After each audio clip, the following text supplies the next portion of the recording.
गांव में काफी कई वर्षों से सूखा ही पड़ रहा है। गांव के लोग परेशान थे कि क्या किया जाए भाई, पानी नहीं बरस रहा है।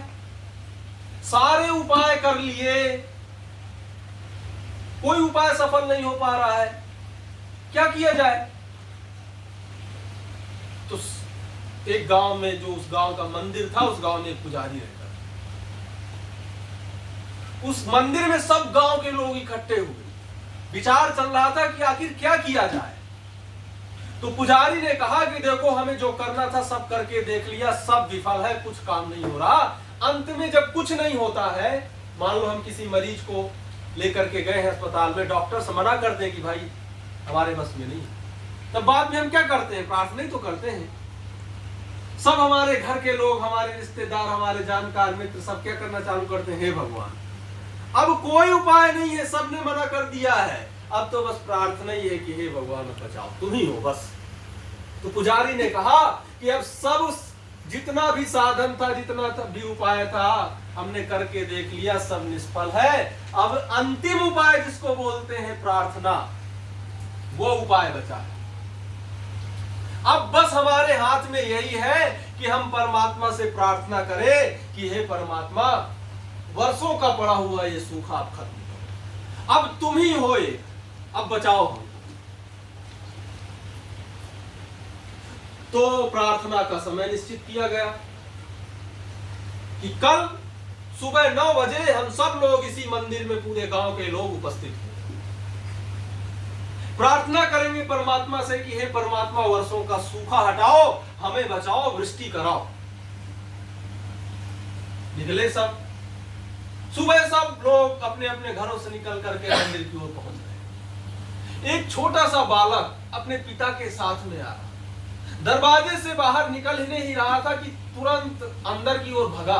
पिता ने कहा कि चलो, हमें तो मंदिर जाना है, प्रार्थना करनी है, अंदर कहां जा रहे हैं, बाहर जाना है हमें तो। वो बेटा बोला कि रुकिए रुकिए, मैं आता हूं, एक क्षण मैं आता हूं। अंदर गया और दौड़ करके छाता उठा करके लाया, छाता, और पिता का हाथ पकड़ा, बोला चलिए। पिता बोला, बेटा वर्षों से बारिश नहीं हुई है, तुम ये छाता लेकर के कहां जा रहे हो।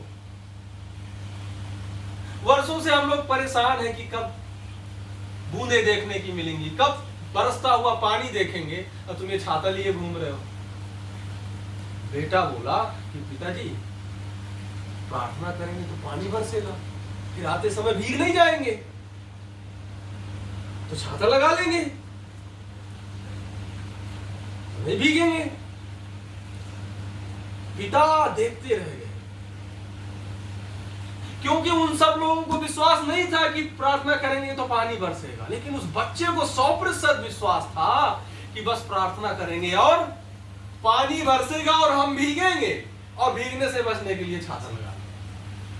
पिता ने समझ गया, पिता ने कहा, बेटा जरूर पानी बरसेगा, मैं तो भूल ही गया था, जरूर पानी बरसेगा और हम छाता लगा लेंगे। और वास्तव में वो लोग गए। मुझे तो लगता है कि पूरे गांव की प्रार्थना से पानी नहीं बरसा होगा, पानी तो उस बच्चे की प्रार्थना से ही बरसा होगा, जो विकल्प ही नहीं है। वो छाता, पहले से छाता लेके आया है कि बरसेगा। इसको कहते हैं कि निर्विकल्प संकल्प। विकल्प है ही नहीं कि नहीं होगा, होगा ही, काट नहीं सकता। निर्विकल्प संकल्प, निर्विकल्प विश्वास, अविश्वास रहित विश्वास। ऐसी स्थितियों में जो नहीं भी होने वाला है वो भी अवश्य होगा। तो जो भी हमारी भावना है, भावना का विज्ञान, तो भावना का विज्ञान इसके ऊपर दृढ़ होता है कि हम जिसकी भी भावना कर रहे हैं निर्विकल्प होना चाहिए। वैसी संभावनाएं बननी प्रारंभ हो जाएगी। बल की भावना कर रहे हैं, बल की संभावनाएं बननी प्रारंभ हो। मित्रता की भावना कर रहे हैं, ये योग दर्शन की सूत्र की विधियां हैं।